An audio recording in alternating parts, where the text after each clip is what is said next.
Hola hermanos, Dios les bendiga, bienvenidos a un devocional más de la Primera Iglesia Bautista de León, Guanajuato. Hoy quiero compartir con ustedes la continuación y la culminación del capítulo número 11 del libro de los Hechos. Recuerde que hemos estado trabajando con el libro de los Hechos, sacando bendición para nuestra vida.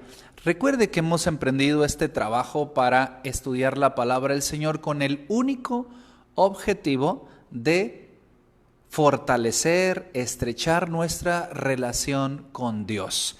Es importante que partamos de los estudios bíblicos que estamos llevando aquí en este espacio, en el libro de los Hechos, de que la Biblia no es un libro que ataca la ignorancia. La Biblia no es una herramienta para pelear. No es un arma tampoco. La Biblia es la declaratoria de amor que Dios le hace al hombre. La Biblia es la historia de amor entre Dios y el hombre, y en la Biblia usted va a encontrar retos, conflictos, situaciones difíciles, va a encontrar muchos eventos, profecías, oráculos, historias, personajes, pero todos ellos convergen en una sola idea, en una sola idea.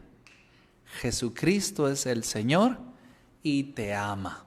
Busca tener una relación contigo a través de la fe. Eso es todo.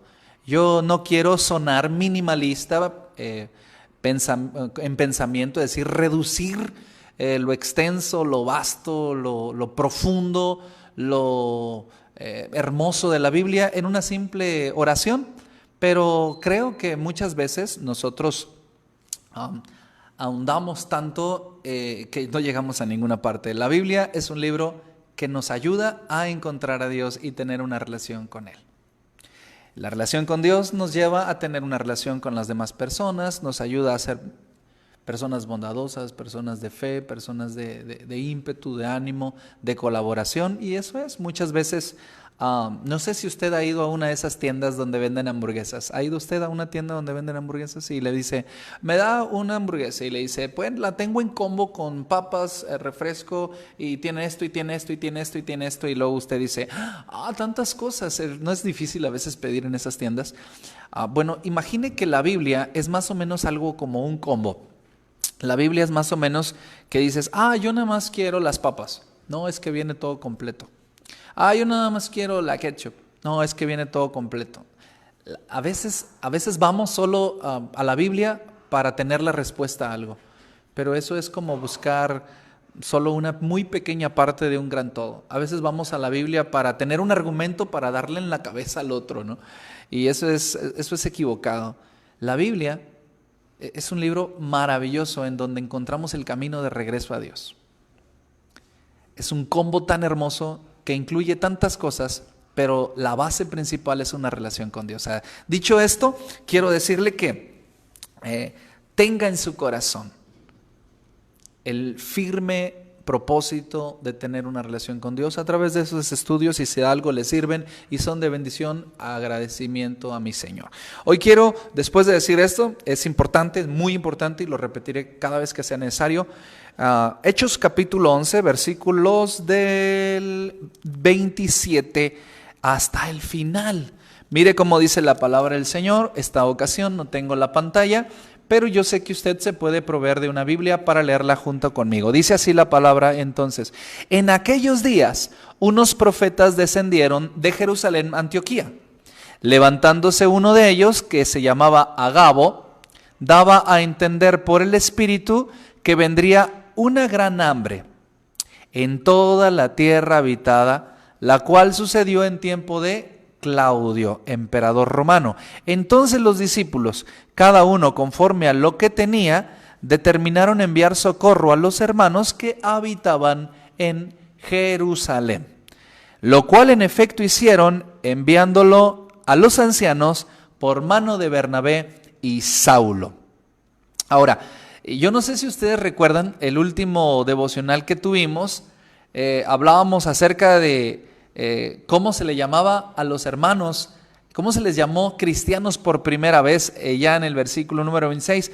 Y ahí dice el versículo 26, y se congregaron allí todo un año. Está hablando de Bernabé y de Saulo.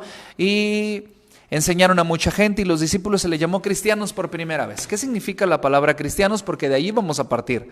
Cristiano significa Cristo, Cristito, pequeños Cristos deambulando por la ciudad, pequeños Jesús de Nazaret caminando de un lado a otro, pequeños miniaturas de Jesús haciendo tratos comerciales, haciendo tratos de negocios. Cristianos es una palabra bien interesante porque dice, bueno, tú eres como un Cristo en miniatura, eres como un ejemplo de Cristo, eres como un Cristo, te pareces tanto a Él. Ahora, así se les llamó a los hermanos en Antioquía. Ahora, fíjese lo que dice, en aquellos días unos profetas descendieron de Jerusalén a Antioquía. Dice la palabra descendieron porque Jerusalén está en un monte, está elevado sobre más metros sobre el nivel del mar, y Antioquía está más abajo. Ellos tenían que descender, y entonces dice descendieron, bajaron, vinieron a ver qué estaba pasando en Antioquía, porque recuerde que en Antioquía había un avivamiento, había muchas personas compartiendo el evangelio. Antioquía de ahora en adelante va a ser una iglesia muy nombrada porque es la iglesia que envía misioneros, y de hecho es la iglesia enviadora del misionero Pablo. Pero Antioquía es una iglesia muy próspera, muy hermosa, muy comprometida, muy bendecida, y en aquel tiempo unos profetas descendieron de Jerusalén a Antioquía para compartir, para ser parte de aquel gran avivamiento. Pero, ¿qué significa la palabra profeta? Equivocadamente a veces pensamos que la palabra profeta significa uno que predice el futuro. No, equivocamos la perspectiva de la palabra profeta si nos quedamos solo con esa definición. La palabra profeta viene de una palabrita hebrea que se dice Naví. Y Naví es una palabra que en la Septuaginta, que es la Biblia de los 70 ancianos, cuando la traducen al griego, el hebreo lo traducen al griego, le usan una palabra profitis o profetes. De allí viene en nuestro español la palabra profeta. ¿Pero qué significa Naví en hebreo? Naví significa literal, es un término bastante hermoso, significa boca de Dios, nada más, boca de Dios. Uno que habla por Dios es un sentido figurado, uno que habla por Dios, uno que expresa lo que Dios expresa, boca de Dios. Entonces, en ese contexto debemos entender a Agabo y a las personas que están descendiendo. Profetas no significan esos que predicen el futuro. Puede predecir algunas veces el futuro, pero si usted revisa los libros del Antiguo Testamento, muchos de los profetas del Antiguo Testamento, como bocas de Dios, como Naví, decían cosas del pasado. ¿No está interesante? Decían cosas del pasado, decían cosas del presente y decían cosas del futuro. Desafortunadamente, cuando usamos la palabra profeta, creemos que siempre se va a usar del pasado, del futuro, perdón. Pero en esta ocasión, dicho sea de paso, sí hablan cosas del futuro, pero no siempre fue así. Los profetas algunas veces profetizaron trayendo a la memoria situaciones del pasado para los judíos. Pero en esta ocasión dice que en aquellos días bajaron unos profetas, unas bocas de Dios. Ahora, hoy en día, pastor, ¿hay profetas? Bueno, sí hay profetas. ¿En qué sentido? En el sentido de Nostradamus, en el sentido de viciado, helénico, de los hombres que dicen cosas del futuro. No, Dios no necesita ese tipo de profetas. ¿Qué tipo de profetas usa, necesita y tiene Dios? Pues los hombres de Dios que son boca de Dios, que hoy traducido podríamos decir predicadores. Los predicadores son boca de Dios, los maestros de la Biblia son boca de Dios, de manera que ellos caen en el apartado de profetas. Esos hombres eran enseñadores de la Biblia, eran profetas, eran bocas de Dios. En aquellos días, bocas de Dios descendieron a Jerusalén, a Antioquía, y levantándose uno de ellos que se llamaba Agabo, daba a entender por medio del Espíritu con E mayúscula, revelación de Dios, que vendría una gran hambre en toda la tierra habitada. Escuche, una gran hambre, escasez, sequía, plagas, las plagas de algunos insectillos que se comían las cosechas antes de levantarlas. Bueno, eso era muy caótico en aquellos tiempos, no había pesticidas, no había formas de riego, la sequía era la muerte para aquellas personas. Entonces, De algún modo sucedería un hambre, y Agabo da a entender por medio del Espíritu que vendría un hambre en toda la tierra. Ahora debemos entender ese contexto de toda la tierra. No en toda la tierra, es decir, no estamos hablando del año 43, 46 de la era cristiana. No en China, Japón, Oceanía, América, no toda la tierra, sino este texto significa en toda la tierra conocida, en todos los lugares del Imperio Romano, eso significaría. Entonces, dice que vendría un hambre en toda la tierra en el tiempo de Claudio el emperador, ya les he dicho el año, más o menos. Tácito, un historiador, Josefo, el más renombrado, el más célebre, el más citado, Josefo, en su libro de antigüedades también nos está dando un dato. También un hombre que se llamaba Seutomio. Esos hombres historiadores de los primeros siglos, del primer siglo, sí nos dan antecedentes cada uno en sus escritos de que hubo una hambre muy fuerte en tiempos del emperador Claudio Romano, más o menos en el año 45, 46 de la era cristiana. Entonces, en ese tiempo hubo sequía, hubo plaga, no lo sé, pero sí hubo un hambre muy, muy fuerte.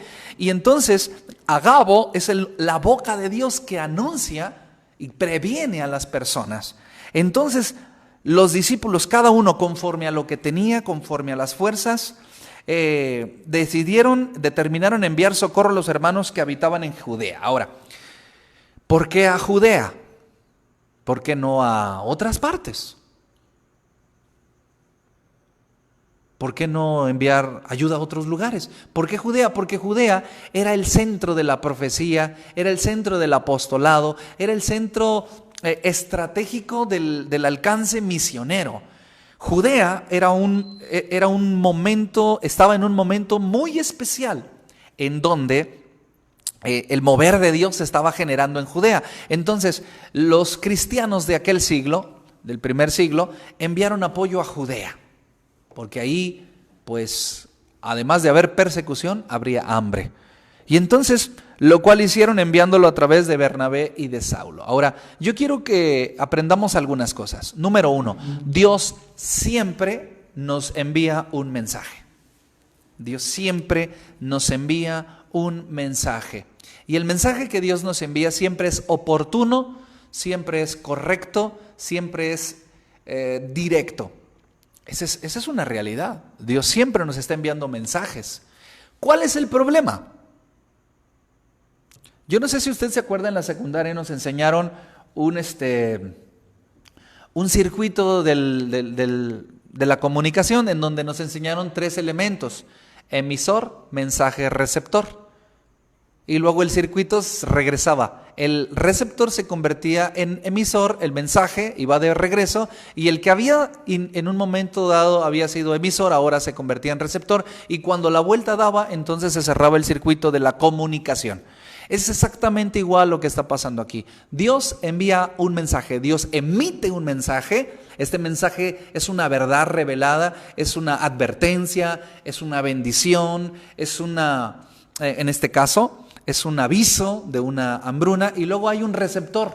Ahora, aquí hay muy, muy importante algo. También en la secundaria nos enseñaron la palabra código. ¿Qué significa la palabra código? Bueno, el emisor y el receptor deben tenerle el mismo código para darle el sentido correcto al mensaje. Eso es clases de secundaria, ¿eh? No crean que aquí, ¡ay, cuánto sabe! No. Clases de secundaria. Emisor, mensaje, receptor. Y entonces debe haber el mismo código. Les voy a poner un ejemplo. El emisor es un francés. El emisor es un francés que grita, ¡hay un incendio! Ese es el mensaje, ¿no? En francés. Pero aquí hay un haitiano, o un tailandés, vamos a irnos más para allá, en un tailandés. El tailandés no entiende el código, entonces solamente le ve los ojos desorbitados y muy alebrestado y dice algo en francés, como un incendio, entonces no entiende, entonces queda sin efecto. Cuando el emisor y el receptor manejan el mismo código, entonces el mensaje se entiende y cumple su objetivo. Creo que ese es el conflicto que hemos estado teniendo muchas veces en nuestra vida. Dios siempre manda un mensaje. Dios siempre manda un mensaje. Su mensaje es oportuno, su mensaje es verdadero, su mensaje es real, su mensaje es genuino, pero nosotros somos los receptores. Aquí estamos recibiendo, pero ¿cuál es el código? No sé, ¿cuál es el código? El código es la fe. El código es la fe. Dios emite un mensaje de fe, de esperanza, y el receptor debe verlo con esperanza, con fe. Y aquí hay algo. Agabo se levantó y dio un mensaje. Prepárense, va a haber un hambre. Necesitamos hacer algo. Porque por medio del Espíritu yo hoy les digo que va a haber un hambre en toda la tierra. Aquellos pudieron haber dicho, no es cierto, falla el código. A lo mejor, ¿cuál toda la tierra? A lo mejor es la tierra de aquel lado, o es la tierra de allá, o a lo mejor no entendieron. Aquí no importó tanto el idioma, más bien importó el código. ¿Cómo recibe la iglesia el mensaje de Dios? Amados hermanos, quiero que reflexionen esto. Dios siempre te ha estado hablando, Dios siempre te ha estado dando mensajes, Dios siempre te ha estado llamando, Dios siempre te ha estado advirtiendo, pero ¿eres el receptor correcto? ¿Manejas el código de Dios? Si no manejas el código de Dios, no te previenes. Si no manejas el código de Dios, no actúas en consecuencia del mensaje. Mira lo que está pasando aquí. Entonces los discípulos, cada uno conforme a lo que tenía, determinaron enviar el socorro a los hermanos que habitaban en Judea. Pregunta, ¿entendieron el mensaje? ¿Actuaron en consecuencia? Sí. Te pregunto a ti. ¿Eres entendido de los tiempos? ¿Eres entendido del mensaje? ¿Cómo saberlo, pastor? ¿Te previenes? ¿Tomas precauciones? ¿Haces cosas correctas conforme a lo que sucede? A veces dicen, esto del coronavirus nos agarró desprevenidos. Pues tenga mucho cuidado con esa expresión, porque usted es iglesia de Dios. Tenga mucho cuidado. Yo sé que teníamos planes, teníamos formas, pero o tenemos capacidad de adaptación, o dos, entendemos el mensaje y le damos para adelante. Porque de otra manera, ¿dónde está la iglesia de Dios? Segunda enseñanza. Dios siempre se provee de profetas. Dios siempre se provee de profetas. Siempre hay predicadores en la televisión, en la radio, en la internet, en el Facebook, en las calles. El problema no es el mensaje, el problema no es el emisor, el problema no son los profetas. El profeta es un mensajero de Dios, el problema somos nosotros y nuestros oídos, nuestras perspectivas, que en ocasiones no estamos en el código de Dios, en la sintonía de Dios. ¿Qué tenemos que hacer? Crea, tenga fe. Dios siempre se ha provisto de profetas. Ahora recuerde, profeta no significa uno que predice el futuro, significa boca de Dios, uno que habla por Dios, uno que declara el mensaje de Dios. 3. ¿Qué hacemos ante la crisis, mis amados hermanos? ¿Qué hacemos ante la crisis? Bueno, yo no sé qué haga usted, pero esta iglesia de Hechos dice, enviaron apoyo a los hermanos de Jerusalén. Ahora, ¿por qué Jerusalén? Ya les he mencionado que Jerusalén era el centro operativo del establecimiento del reino de los cielos, del reino del Dios viviente en este tiempo. ¿Por qué Jerusalén? ¿Por qué no Antioquía misma? ¿Por qué no Cesarea? ¿Por qué no Jope? ¿Por qué Jerusalén? Porque primero lo primero. Escuche, primero lo primero. Yo estoy en un desacuerdo, pero abismal, estoy en flagrante desacuerdo de que no se considere la fe, la actividad de fe, la actividad evangelística, la actividad de adoración, como una actividad preponderante, esencial. A mí me pega mucho eso. Y dirá, pues sí, porque eres pastor. No, la verdad que no, la verdad que no. ¿Sabe por qué? Creo que el gobierno mexicano, porque los gobiernos del mundo deberían tomar la fe, la adoración, el trabajo de la pastoral como algo esencial. Porque hablamos al espíritu. Y recuerde, el ser humano es espíritu, alma y cuerpo. Sí está bien que nos enfermamos y eso es parte del cuerpo. Sí está bien que nos entristecemos y eso es parte del alma. Pero ¿y el espíritu? Desatendemos lo espiritual, desatendemos todo. Vaya a los anales de la historia. Lo espiritual siempre ha estado presente. Vaya a cualquier cultura, lo espiritual siempre ha estado presente. Si tú consideras cualquier otra actividad esencial por encima de lo espiritual, permíteme decirte que cometemos un error. Por eso los pastores no nos hemos parado. Por eso los pastores no nos hemos parado. No hemos cesado de predicar, no hemos cesado de llamar a las personas, no hemos cesado de dar mensajes. ¿Sabe por qué? Porque esto es esencial. Sí, madre de familia, padre de familia, la Biblia es esencial. Porque la Biblia, dice la Biblia, lámpara es a mis pies tu palabra y lumbrera mi camino. Y si no sabemos por dónde andamos, erramos y equivocamos. Aquí hay un mensaje.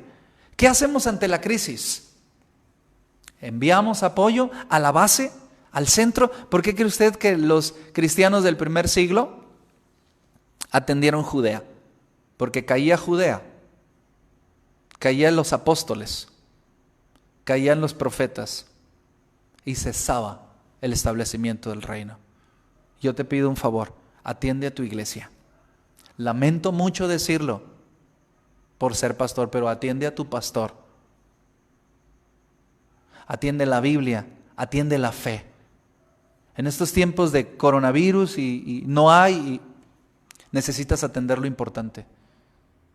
Y es muy importante el espíritu, la fe, la gracia, el amor. Eso es importante. Por eso los hermanos, la ofrenda que levantaron y el socorro que enviaban no fue a Jope. Jope es costero, había pescado. No lo enviaron a Cesarea, provincia romana. Había un pretorio ahí. No lo enviaron a ninguno, lo enviaron a Jerusalén, a Judea, a la zona del epicentro de la fe cristiana. Porque lo importante es importante. Así que 3 enseñanzas. Número 1, Dios siempre nos da un mensaje oportuno. Asegúrate de entender el código de Dios. Número 2, Dios siempre se provee de profetas. Asegúrate de entenderlos. Asegúrate de ser entendido de los tiempos. Y número 3, ¿qué hacer durante la crisis? Apoyémonos unos a otros y hagamos de lo importante lo prioritario. Hasta aquí el devocional, mis amados hermanos. Ya el día de mañana empezaremos con el capítulo 2 y les ruego en el nombre de Jesús que pongamos nuestras prioridades en orden. El Espíritu es una prioridad. Vamos a orar. Padre, en el nombre de Jesús te bendigo y te exalto y que tu misericordia sea con todos nosotros. En el nombre de Jesús. Amén. Que el Señor les bendiga, hermanos. Adiós.